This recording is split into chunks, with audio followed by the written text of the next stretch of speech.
cofundadora do Congresso Internacional de Felicidade e do Centro de Estudos de Felicidade do Canadá. É diretora da Associação Brasileira de Eneagrama, né? Foi diretora de 2015 a 2017. É palestrante e professora em cursos de autodesenvolvimento no Brasil e no Canadá, terapeuta voluntária na instituição canadense Vancouver Women Health Collective e também já atuou aí em diversas empresas, né, também falando sobre o assunto. Eu estou falando da professora Caroline de Moraes. Boa tarde, professora. Oi, Débora, boa tarde. Estou bem feliz de estar aqui com vocês. Que bom, eu fiquei sabendo que já soube aí da nossa audiência, né, que nós estamos com 60 mil inscritos nesse evento. Fiquei sabendo, fiquei impressionada. Eu falei, gente, estou lisonjeada, não pelo número de inscrições, mas eu estou lisonjeada por participar de um evento desse porte inovador no Brasil, né, ao lado de palestrantes tão brilhantes. Estou bem feliz, bem grata mesmo. Obrigada. Que bom, pode então, vamos começar já com a sua aula, tá? A gente vai colocar os slides aqui agora. Obrigada. Olá, então, pessoal, boa noite, boa tarde a todos. Eu estou falando aqui de Vancouver, no Canadá. Sejam todos muito bem-vindos à Semana da Neurociência. Quero compartilhar aqui com vocês um pouco aí da minha trajetória antes da gente iniciar a palestra. Tenho certeza, né, meus alunos que estão online aqui sabem que essa palestra tem o intuito de ser terapêutica, de levar para vocês benefícios, né, para que vocês possam não só ter a teoria, mas que vocês possam aplicar na vida de vocês. É uma série de conceitos que eu vou compartilhar aqui. Então, para começar, deixa eu colocar meu slide aqui.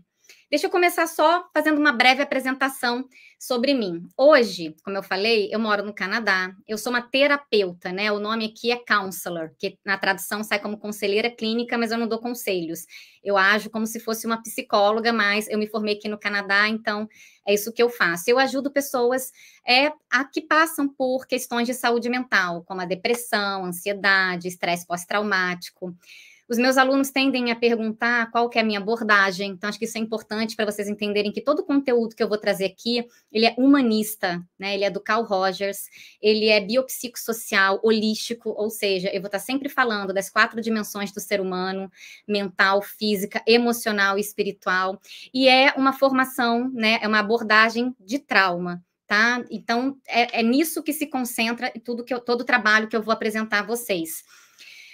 Hoje é isso que eu faço. Eu ajudo pessoas, né? Levando pessoas a ter alívio emocional. Eu tenho uma clínica que eu fundei aqui no Canadá, a Ilumina, que une tanto saúde mental quanto espiritualidade. Mas nem sempre foi assim.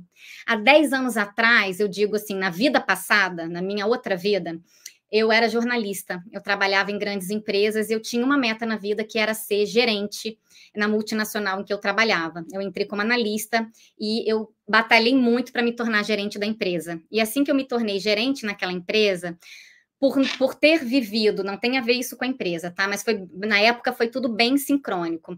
Eu passei por um sofrimento emocional muito grande, uma angústia existencial muito conectada a uma busca de propósito, e por muito não saber lidar com as minhas emoções, eu entrei numa crise psicoespiritual, uma crise chamada de emergência espiritual. E foi essa crise que transformou toda a minha vida, que me transformou em professora, que me transformou em terapeuta, que me transformou em professora de Eneagrama. Então, antes eu era uma pessoa, e depois que eu passei por tudo aquilo, eu me tornei, é o que vocês estão vendo aí no meu currículo, e a minha meta é essa, é ajudar pessoas. E como foi que essa transformação ela aconteceu? Eu tive que fazer um trabalho em mim diante de uma dor emocional muito grande em 5 inteligências. Não foi só na inteligência emocional, 5 não, desculpa, em 4 inteligências. Na inteligência física, que é a nossa inteligência do corpo, esse é um conceito que eu já quero deixar aqui para vocês. Então, essa inteligência nossa do corpo, ela é uma inteligência independente. Essas 4 inteligências, elas são independentes, mas elas estão interconectadas. Uma influencia a outra. Então, eu fiz todo um trabalho no meu próprio corpo e entender as minhas sensações e mudar meus hábitos alimentares, entender o que era respiração, exercício físico e tudo mais. Fiz um trabalho muito grande na inteligência mental, responsável por nossos pensamentos, crenças e tudo mais. Fiz um trabalho na minha inteligência emocional e na espiritual. A inteligência mais difícil para eu especificamente desenvolver foi a inteligência emocional. E a falta de inteligência emocional também foi o que me colocou dentro da crise. Então, eu queria dar a vocês esse panorama da importância de transformação, inclusive, da vida de vocês, uma vez que a gente entende como que a gente pode trabalhar mesmo com as nossas emoções, né? Eu vou trazer isso daqui para vocês entenderem o benefício prático, né? Como que isso tudo pode ser transformado. Quando a gente olha o conceito, mas o que transformou na minha vida? Não foi só a minha carreira que transformou, meus relacionamentos se transformaram, eu encontrei um propósito para minha vida, eu me tornei uma pessoa mais autoconfiante, eu me tornei uma pessoa com mais autoestima, eu aprendi a me amar mais. Então, tem muitas coisas conectadas a todo esse trabalho que a gente faz com a inteligência emocional. Bom, eu quero contar uma outra história para vocês, uma história real também, assim como a minha, de transformação. Eu quero que vocês imaginem uma menina que nasceu, infelizmente, numa família de criminosos, tá? Uma família de criminosos, abusadores de crianças mesmo, e esse bebê passou por muitas coisas adversas, violência física, violência psicológica, passou por violência sexual, passou por uma série de coisas muito doloridas, muita negligência emocional. A dor dessa criança, né, tão traumatizada, ela foi tão grande, eu não vou entrar em detalhes, mas para vocês terem uma ideia, aos 9 anos de idade, essa menina tentou tirar a própria vida. De tantas dores. Imagina, ela tinha um cérebro de um bebê, uma máquina super poderosa, aprendendo que a realidade é uma realidade de dor. É uma realidade onde você não pode confiar nos adultos que estão ao seu redor. Então, teve muito impacto. Aos 9 anos, ela tentou tirar a própria vida. Aos 12, ela tentou novamente. Não conseguiu. E aí, aos 17 anos, foi a última vez que ela tentou tirar a vida. Não conseguiu. E aí ela tomou uma decisão, ela fugiu de casa, ela fugiu da família de abusadores.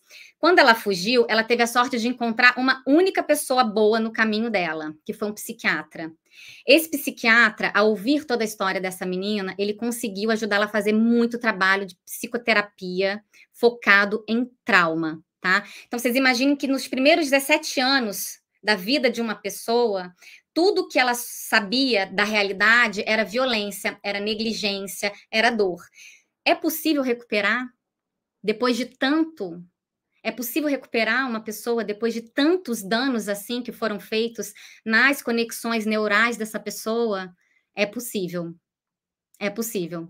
E o que essa pessoa fez? Ela fez esse trabalho que eu fiz em outro nível, mas ela fez um trabalho nas inteligências física, emocional, mental, espiritual. Ela teve ajuda. Ela teve ajuda da psicoterapia para aprender a fazer regulação das emoções dela, para trazer resiliência e principalmente para reestruturar os pensamentos disfuncionais e comportamentos autodestrutivos. Mas é claro que isso era muito forte nela. A psiquiatria ajudou a trazer um diagnóstico. Ela tinha depressão severa, tem depressão severa e transtorno bipolar. Mais que isso também, ela tinha uma série de doenças físicas advindas de todo o estresse do sistema nervoso, aprendeu, de toda a violência que ela passou. Então, ela fez um trabalho para cuidar do corpo. E uma pessoa que passa por tantas dificuldades como ela passou, não vai acreditar que existe uma inteligência cósmica, não vai acreditar que existe um Deus, né, que a vida tem algum sentido, porque o sentido da vida para ela era apenas dor e sofrimento, principalmente quando dor, sofrimento, abuso acontece com uma criança, olhar do ponto de vista da espiritualidade fica muito mais difícil.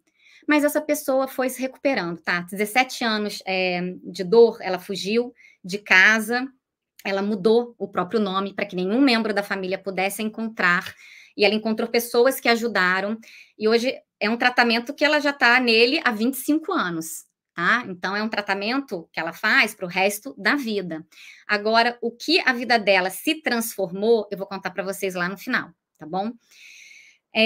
E por que isso tudo é possível? Por conta da neuroplasticidade. O nosso cérebro maravilhoso tem uma capacidade incrível de reorganizar conexões neurais em resposta a um trauma. Por quê? Onde é que o trauma mexe? O trauma, gente, ele vai mexer diretamente na região do nosso cérebro responsável pelo nosso senso de segurança, nosso senso de identidade, quem somos nós, a nossa capacidade de controlar emoções, tá? É nisso que muitas vezes o trauma mexe. E também de nos relacionarmos com o outro, porque se eu não posso confiar em ninguém, se eu não confio no outro, como que eu me relaciono? E por que eu estou trazendo a visão do trauma? Porque essa é a visão mais difícil que a gente poderia ter para entender como é que é a psicologia, esse trabalho casado entre psicologia, psiquiatria, entre essas inteligências, podem ajudar uma pessoa. Mas é todo mundo que passa por trauma na infância? Não é todo mundo que passa por trauma na infância. Tá? Não são todas as pessoas que têm esse nível de desafio que eu compartilhei aqui com vocês. Mas ninguém sai da infância, e eu queria deixar essas 3 mensagens aqui para vocês, sem uma ferida. O que isso significa? Significa que a gente tem um ego que precisa se desenvolver. E ele vai ser ferido de alguma forma. Porque o ego é o quê? Muitas vezes ele vai trazer um mecanismo de defesa. Todo mundo nasce, pessoal, com 2 coisas. Medo de alguma coisa e necessidade de receber amor. Esse é o nosso básico. A gente precisa de amor e a gente tem medo de alguma coisa. Isso vem aí com a nossa raça, tá? Isso é instintivo, é instinto de sobrevivência, daí que vem o medo. E aí a gente está se desenvolvendo, tá tudo bem, e por mais cuidadosos que sejam os pais, alguma coisa vai acontecer na interpretação daquela criança que não tem ainda o cognitivo desenvolvido, emocional desenvolvido, físico desenvolvido, que ela vai entender aquilo como algum tipo de dor. Né? Então, pode ser o nascimento do irmãozinho, que a atenção deixou de ir para um, foi para o outro, pode ser o fim da amamentação, pode ser a entrada na creche, pode ser qualquer coisa. Vai vir uma ferida que ela vai interpretar ali, uma ferida emocional. Então, isso acontece. E, por fim, tem uma outra mensagem aqui importante, que é o seguinte: se a gente não faz um trabalho, tá? No nosso ego e nas nossas emoções, nós nos tornamos crianças velhas. O que eu quero dizer com isso? Veja, eu envelheci fisicamente, eu tenho 43 anos, então meu físico envelheceu. Eu também amadureci psicologicamente, cognitivamente, né? Hoje, como eu atuo no mundo é diferente de uma criança, de um adolescente, correspondente à idade que eu tenho e à minha trajetória. Mas se eu não fizer um trabalho emocional, se eu não entender as minhas emoções, se eu não olhar para o meu mundo interior, eu corro o risco, não é com todo mundo, mas eu corro o risco de ter reações emocionais infantis. Vocês conhecem pessoas adultas que têm reações emocionais infantis, que ficam muito magoadas quando recebem uma crítica, que não conseguem ser elas mesmas por medo de julgamento, ou pessoas, por exemplo, que usam chantagem emocional, manipulação para conseguir de você o que ele quer. São chantagens, são artifícios infantis de um ego, não do ego, mas de um emocional, de uma inteligência emocional não desenvolvida. Um chefe que humilha um funcionário, aquela pessoa que gritou com você no trânsito, essas pessoas não se desenvolveram a inteligência emocional delas, né? Vocês devem conhecer pessoas assim. Então, essa mensagem é importante de deixar para vocês. Então, o que eu quis? Quis fazer uma introdução para vocês entenderem o tamanho da importância daquilo que eu vou mostrar para vocês, do que é a gente compreender a nossa inteligência emocional, o nosso mundo interior. Bom, então vamos começar aqui, só para botar todo mundo na mesma página. Quando a gente pergunta o que é emoção, cada um vai dizer que é uma coisa, e emoção tem muitas definições, dependendo do contexto, tá certo? Eu peguei essa definição aqui, oficial, do American Psychological Association. Então, ele vai dizer que a emoção é um padrão complexo de mudanças, né, que inclui o quê? Excitação fisiológica, né? A gente sabe que tem emoções que fazem a gente se mexer e muito, né? A raiva é uma delas, que ativa o corpo, a alegria também, incluindo sentimentos, processos cognitivos e reações comportamentais. Olha só, a emoção, ela mexe no seu comportamento, no seu cognitivo. Isso tudo em resposta a uma situação que você identifica como importante. Então, veja, já quero deixar uma coisa aqui importante para vocês. Nenhum cérebro nesse planeta é igual ao outro.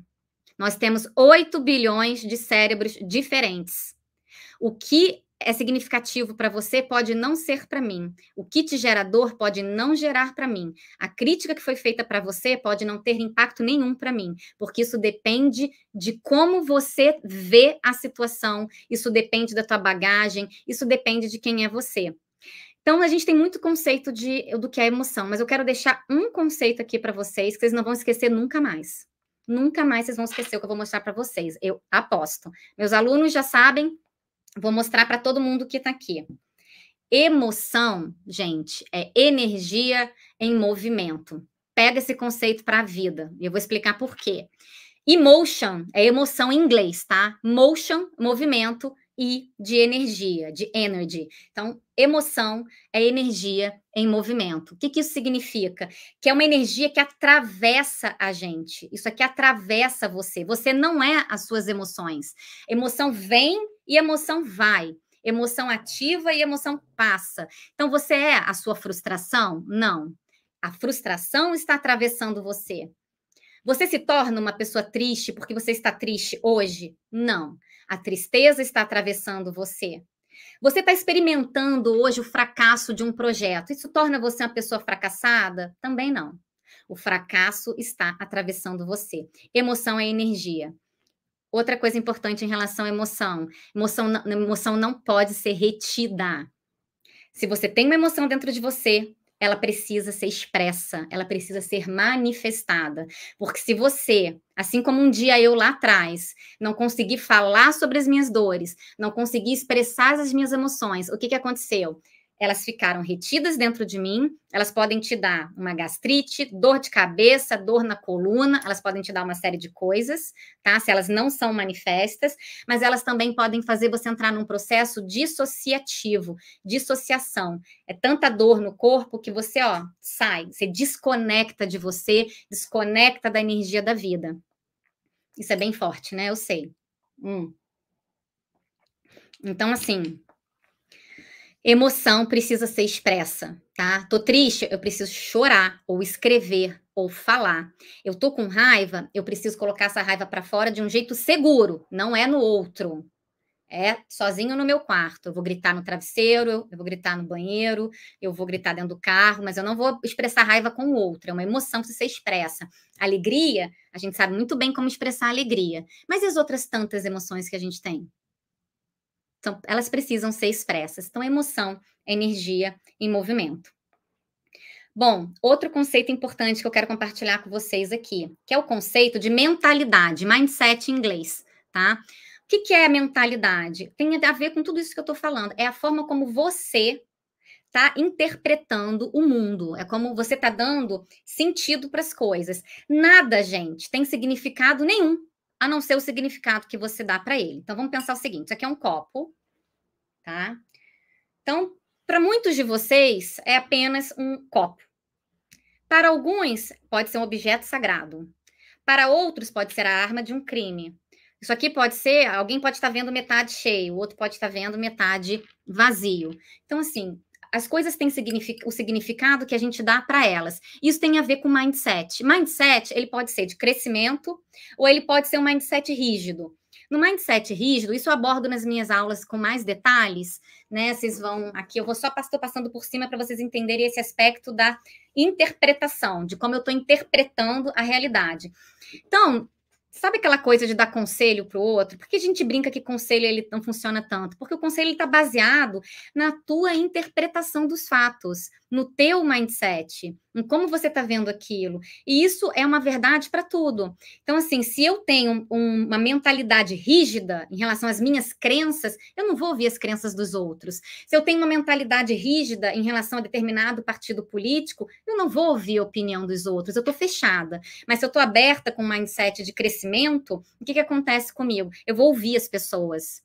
Eu vou tentar aprender, eu vou tirar dúvidas, eu não vou ter vergonha de mostrar a minha vulnerabilidade, tá? Então, esse é um conceito importante, vocês vão ver aqui por que também. E, por fim, eu quero, antes de introduzir o conceito de autoconsciência, quero falar da inteligência emocional. O que é a inteligência emocional em específico?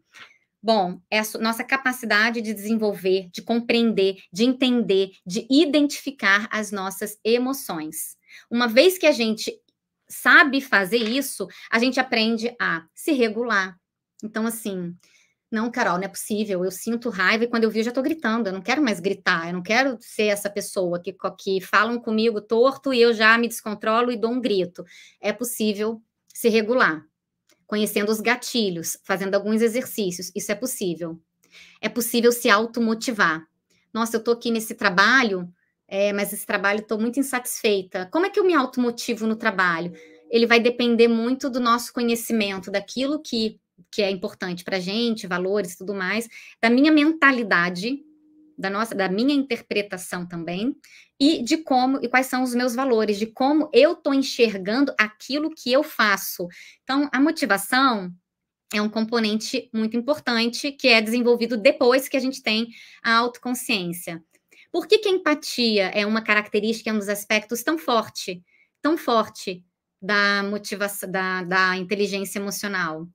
Porque, gente, olha só, se eu entendo as minhas emoções, eu sei que o outro também tem dores. Eu sei que o outro também fica desconfortável. Eu sei que o outro está na luta dele.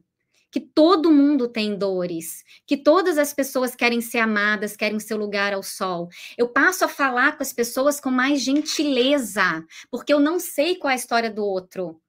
Eu passo a falar com as pessoas com mais afeto, com mais amor, né? Então, assim, se para o outro, eu falei, são 8 bilhões de cérebros diferentes, a gente quer que as pessoas sejam todas iguais, é isso? Que elas torçam para o mesmo partido de futebol, time de futebol, partido político, que todo mundo tem a mesma orientação sexual, a mesma religião. Isso daí é uma ilusão, isso é insano, não tem como, né? E com empatia é o que me faz olhar e falar assim, nossa, aquela pessoa fez umas escolhas interessantes para a vida dela, ou esquisitas para a vida delas. Não faria isso para mim. Meu grupo de valores, minha mentalidade, me leva nessa direção aqui, mas o do outro.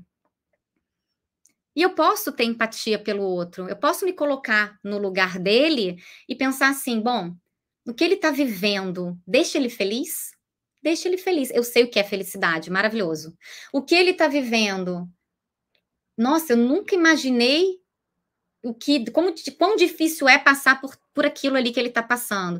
Mas se eu sei o que é tristeza, se eu sei o que é ter medo, se eu sei o que é congelar diante de uma situação, eu consigo me conectar com o outro por meio da emoção. Por isso que eu falo que o Daniel Goleman, uma pessoa que desenvolve um negócio desse, ela passou por isso. Ela não desenvolve um negócio desse na teoria, né? Uma teoria e pronto. Não, é um negócio que funciona.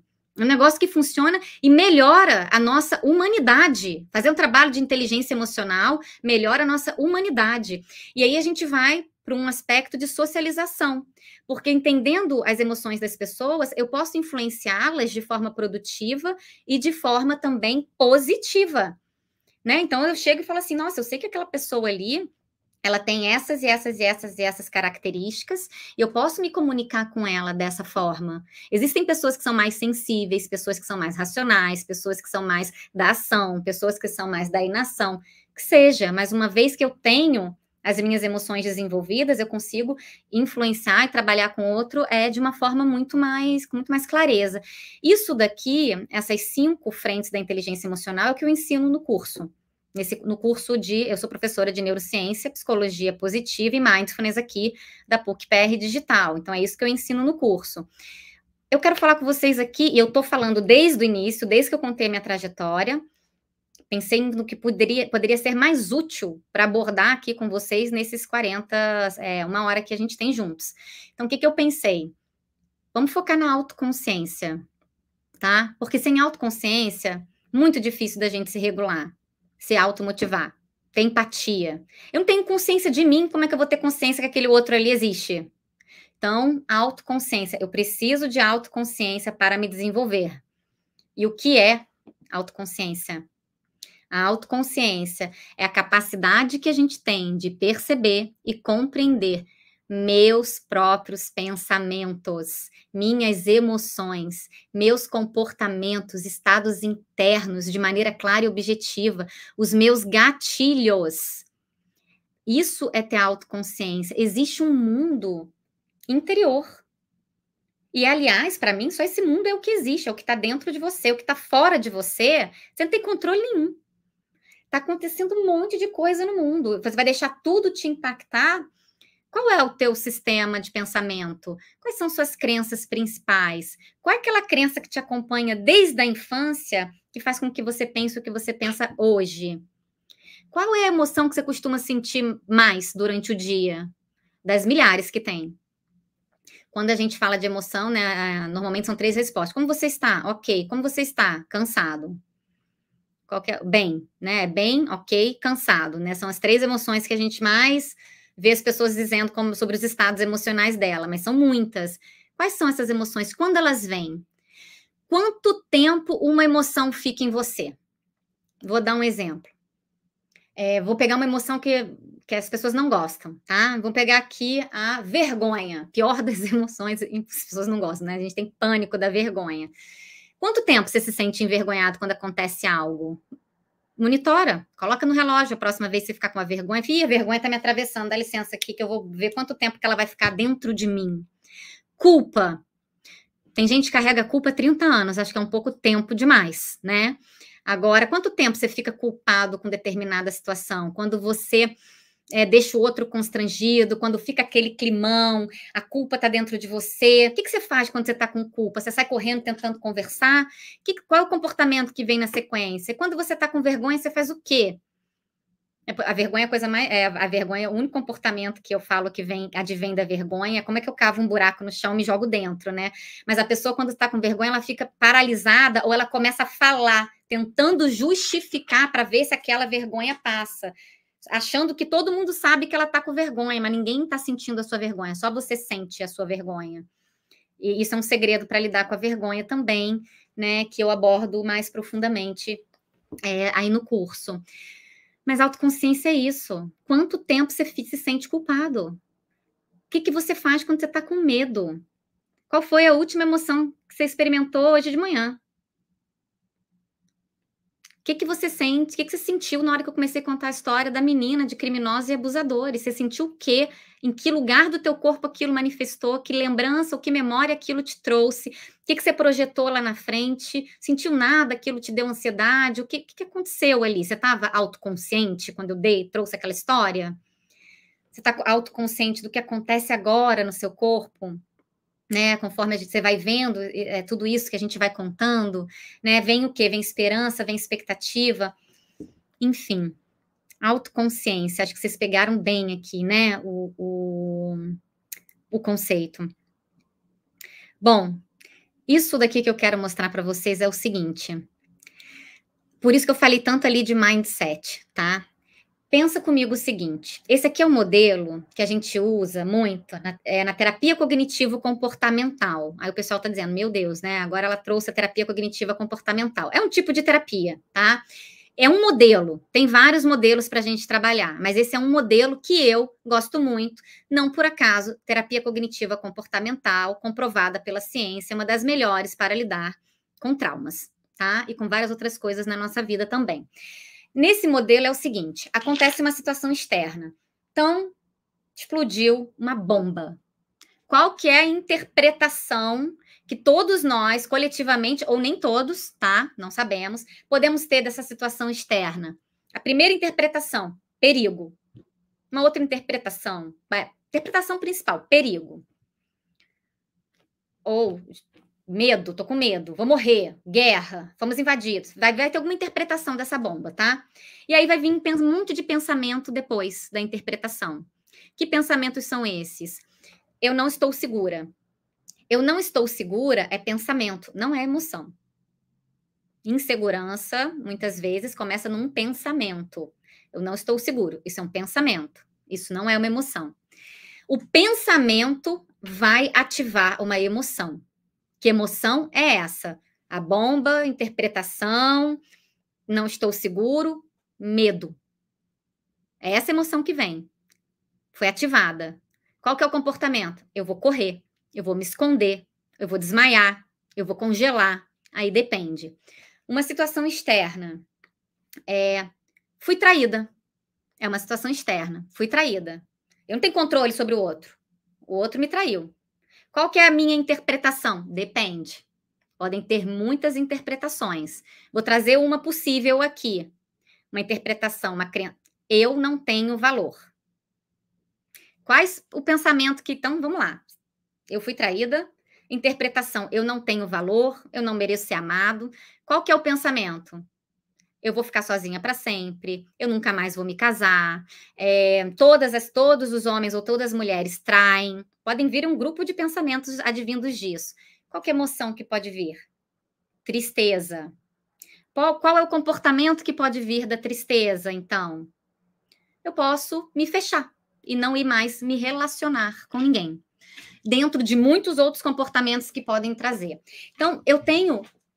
Esse é o contexto. Acontece uma situação externa, vem aí uma interpretação, que é o centro.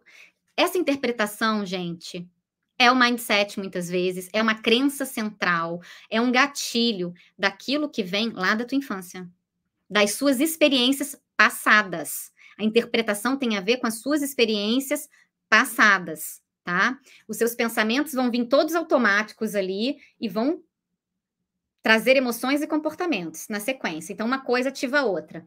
Raiva, tá onde ali? Na emoção. Violência é o quê? Comportamento. Violência não é emoção. A raiva é emoção. A raiva é natural, é bem-vinda, ela nos ajuda numa série de situações. O que não é bem-vindo é a violência. Isso é comportamento. Então, nós temos os nossos centros de inteligência aqui, todos eles funcionando. Mas eu trouxe um modelo, que é esse do pensamento que ativa a emoção, que ativa um comportamento. É possível uma emoção ativar um pensamento? Ao contrário? É possível o contrário também. Veja como é que essas inteligências elas são separadas, elas são interdependentes, mas vejam como elas também elas são interdependentes, mas também são independentes. Então, assim, você gosta daquela pessoa, né? Mas você já identificou pelo teu cognitivo que aquela pessoa não está combinando com você, com seus valores e que você não quer mais ficar com aquela pessoa. No entanto, a sua inteligência emocional ama, a inteligência do coração ama aquela pessoa e você fica com a cabeça assim, como é que eu faço para esquecer? Aí não esquece. Como é que eu faço para deixar de amar? Não deixa de amar. É outra inteligência ali. Vocês já tomaram alguma decisão baseada em raciocínio lógico? Com certeza. Impulsiva, baseada só na inteligência do corpo, impulso, inteligência do corpo. Já tomaram decisão assim? Com certeza. Vocês já tomaram decisões baseadas apenas em emoções? Mas absolutamente sim. Nem pensa, né? Vai só na emoção, na emoção, na emoção. E na intuição, na inteligência espiritual? Já tomaram decisões baseadas na intuição, na inteligência espiritual? Com certeza. Então, são inteligências que estão funcionando assim, ó. Separadamente, elas têm o modo delas de funcionar e também estão interconectadas. Quero mostrar uma coisa aqui para vocês. Isso daqui são gatilhos emocionais comuns a todos nós. Uma pessoa bem desenvolvida já trabalhou muito nisso, mas são gatilhos emocionais a todos nós. Assim como a violência ela é prejudicial em qualquer lugar do planeta, para qualquer ser humano, para qualquer criança, para qualquer animal, a violência ela vai gerar impactos no nosso cérebro em qualquer lugar do planeta, tem alguns gatilhos que vão desencadear reações intensas em todos nós. Rejeição. Por que a rejeição é um gatilho que gera uma emoção tão intensa em todos nós? Porque a rejeição é contra um instinto natural que a gente tem de pertencimento, que vem desde lá da época dos homens das cavernas, né? Você tinha que ficar ali com o seu grupo dentro da caverna, você não podia ser rejeitado, porque do lado de fora da caverna tem lobo. Então, você tem que fazer parte daquela tribo, você tem que fazer parte, você tem que agradar, você tem que seguir as regras, você tem que estar dentro daquele grupo. Quando alguém é rejeitado, é mandado para fora do seu grupo por conta de algum aspecto, isso acontece muito, dependendo em algumas religiões, em algumas famílias que rejeitam uma pessoa que não tem as características que elas gostariam que tivessem, isso tem um impacto muito grande. Isso é um gatilho emocional muito grande em fazer com que uma pessoa, como eu falei, possa ter uma crise como a das que eu tive. Uma crise psicoespiritual pode ser desencadeada por esses gatilhos que vocês estão vendo aí. Tratamento injusto, quando as nossas crenças são desafiadas, isso aí tem a ver com interpretação. Então, assim, O meu cérebro diz que o mundo funciona desse jeito. Só que eu acho que o dos 8 bilhões de pessoas também, o mundo funciona igual para todo mundo. Não, é só o meu que acha que funciona daquele jeito. Aí vem o colega do lado e diz assim: não, mas meu mundo não funciona assim. Isso é teu. Eu não preciso usar esse tipo de roupa para estar aqui hoje. Eu não preciso botar um brinco para ser feminina. Eu não preciso disso para não sei o quê. Aí a pessoa fica tão ofendida porque foi desafiado a crença de mundo dela, porque ela tem o quê? Mentalidade rígida, que aquilo pode gerar uma reação nela muito forte. Esse é um ponto, mas tem outros pontos também. Quando a gente cresceu dentro de determinada, por exemplo, instituição religiosa e a gente se decepciona com ela. Isso aí tem um impacto muito grande também, tá? Bom, desamparo, perda. E aí eu pergunto para vocês, quais são os gatilhos de vocês? Qual é o seu gatilho emocional, aquilo que te tira do prumo, que faz você reagir de um jeito que você não gostaria? Te tira do prumo é ótimo, né? A minha avó, eu converso muito com ela tem essa frase, tira do prumo, acho o máximo. Vamos lá. Quero deixar para vocês aqui, para vocês explorarem os gatilhos de vocês, 5 frentes. Eu não vou dizer que ninguém desenvolve inteligência emocional em 5 passos, tá, gente? Vocês já sentiram aqui o quão profundo é esse negócio aqui que a gente está ensinando e está trazendo. Mas para você começar a fazer um trabalho de inteligência emocional, mindfulness vai ser um jeito bem rápido. Atenção plena pode te ajudar. Então, primeiro de tudo eu tô me sentindo envergonhado, senta com a emoção, fica com ela, sustenta o seu desconforto, não se distrai. Então, assim, divórcio. Coisas que são estressantes para todo mundo, tá? O que é coisas estressantes? Mudanças de vida, o divórcio, o luto, a transição de carreira.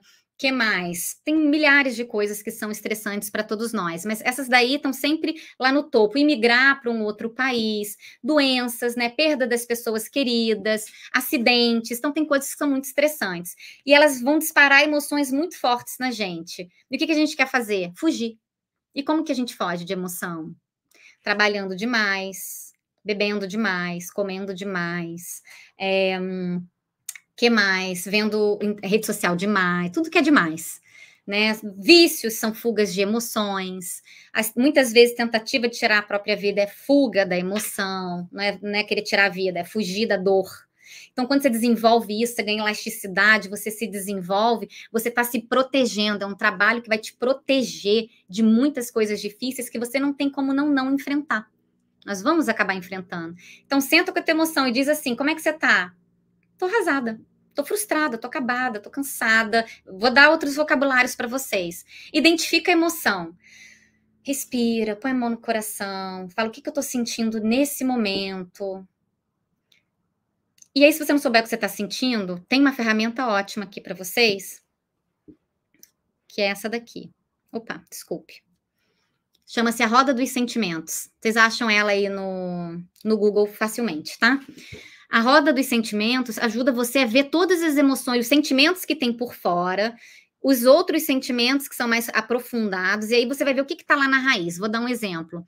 E aí, né, você que está desenvolvido emocionalmente, vai estar conversando com um amigo, vai estar num restaurante, e diz assim, e aí, como é que você tem se sentido? Eu tenho me sentido distante. Como assim distante? Magoado.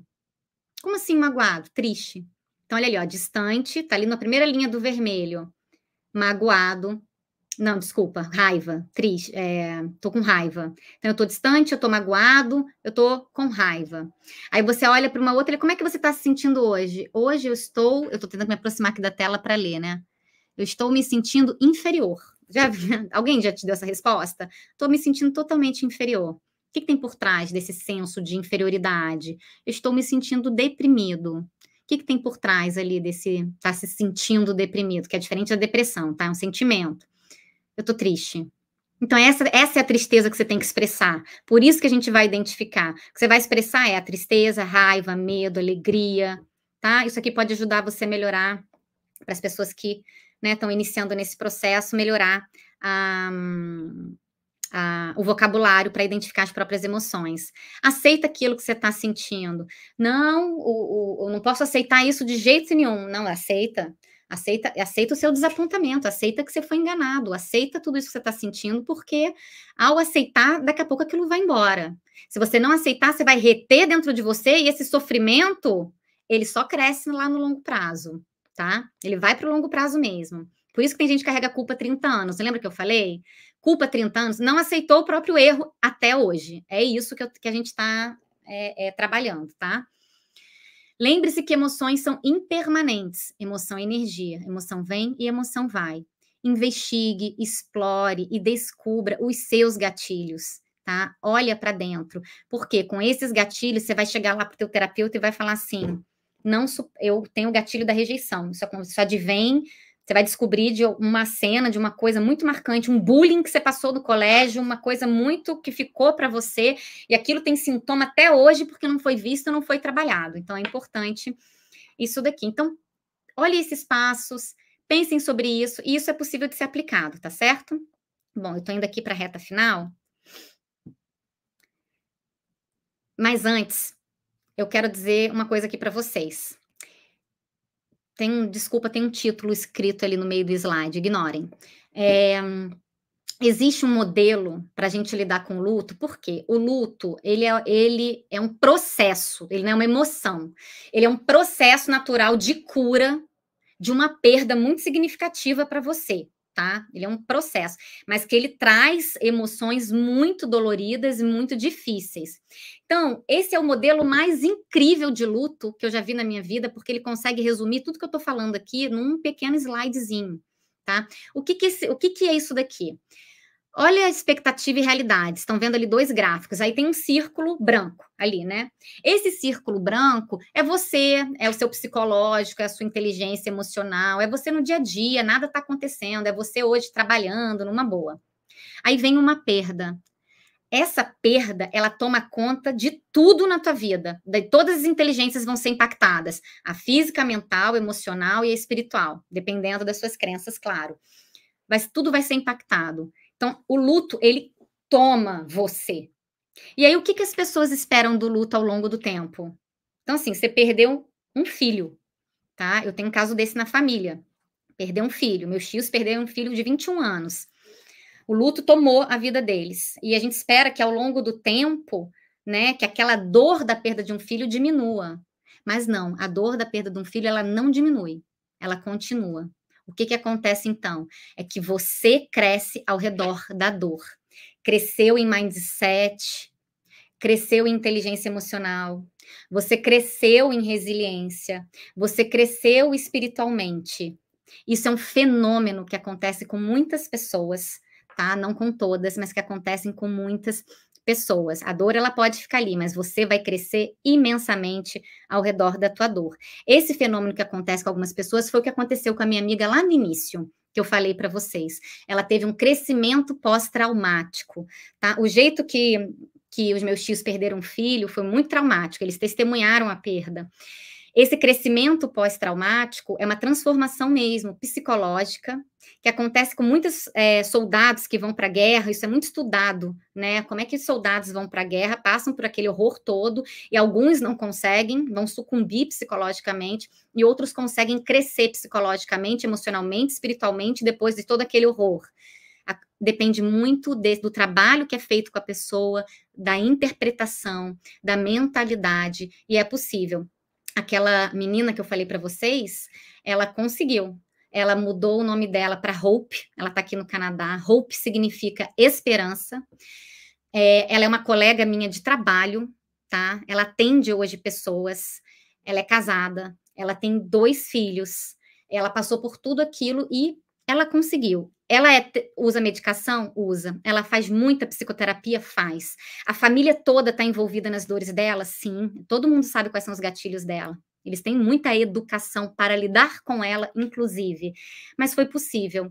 Então, eu queria deixar aqui para vocês, para finalizar, essa mensagem, tá? Tudo que eu trouxe aqui é para deixar também uma mensagem de esperança, de que não importa o que você está enfrentando na vida, é possível com ajuda. É possível com desenvolvimento humano. Eu trabalho atendendo pessoas há 10 anos. Na última década, eu já vi cada história que você fala, nossa, é possível a gente superar os nossos desafios emocionais, tá? E é muito importante que a gente faça isso.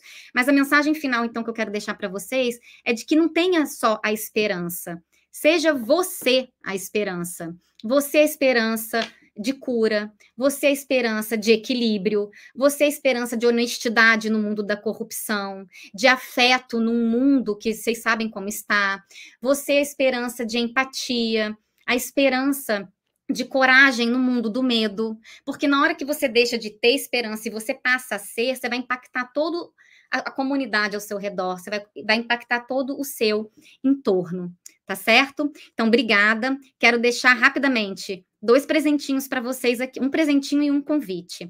Uma das coisas que me ajudou a fazer mais, desenvolver a minha autoconsciência foi um sistema chamado Eneagrama. Eu dou aula de Eneagrama há 10 anos. Eu tenho um curso online de autoconhecimento. Se você apontar o teu celular agora para esse QR Code e apertar ali na foto, né?